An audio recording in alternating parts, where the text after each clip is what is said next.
Hey all my beautiful viewers, so today we're going to go ahead and talk about sponge rollers, or foam rollers as they're being called in this case. The set I'm using came with 48 rollers and they basically create nice tight and defined curls. Here I'm showing you the basic sponge roller, and then this is it opened up, and then I also wanted to show you the skeleton part versus the sponge itself.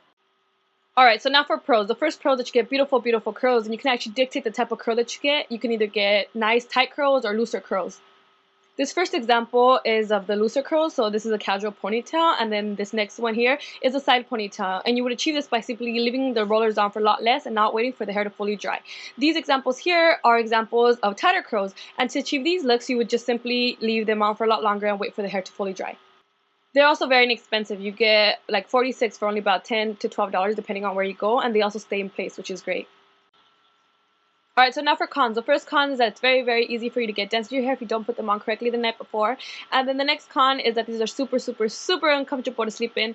That little skeleton part around the sponge makes it impossible to sleep with them on. And then the last con is that it's very easy for you to get hair stuck in them, which makes it horrible to take them off in the morning because you're basically getting hair yanked out when you're trying to take them off. So this hair that you're about to see on the sponge rollers was hair that was yanked out in the morning when I took them off. But don't worry, I have lots of tips and tricks to help get rid of all these problems. So just continue to watch if you're interested, and I hope you enjoy the video. So as you can see, we're going to start off by separating hair, then spraying it, and then rolling everything together.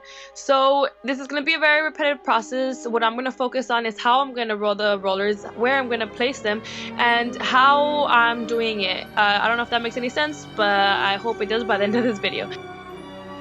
So as you can see, the sections I'm grabbing are about as thick as the roller itself, and they're also not very wide. They're very thin, and this is going to prevent us from grabbing too much hair.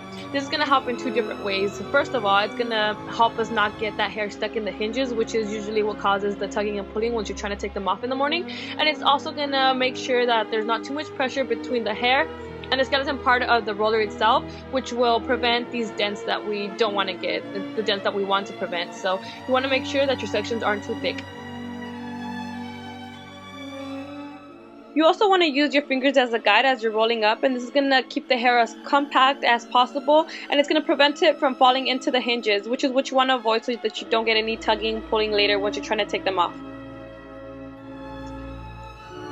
So now I want to go ahead and focus on how to place the rollers. I want to go ahead and concentrate most of them on the sides of my head and on top of my head. That way there's somewhere empty that I can sleep on. Otherwise it becomes almost impossible to sleep. So as you can see here, I'm just placing them on the side of my head, and then as the video continues you'll see how I'm placing them on the other side of my head and basically leaving that back portion completely empty.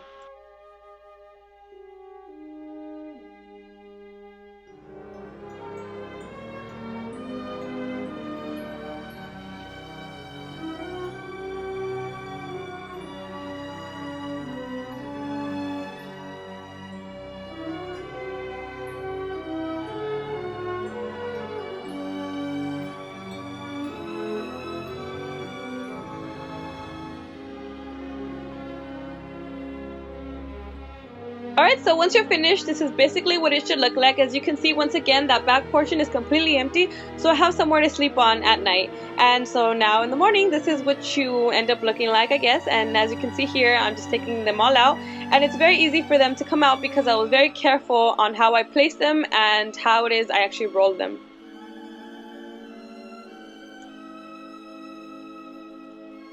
Once the rollers are all out, you want to give everything a good shake, and then you can style as desired. So thank you so much for watching. I really hope you guys enjoyed this video. Honestly, it makes me so happy to see all the views, the comments, and the likes. I really appreciate it. Don't forget to share this video. You can share it with anyone and everyone that you know that loves hair so that they know how to use sponge rollers properly. Thank you once again for watching, and I hope to see you in my future videos. Bye guys!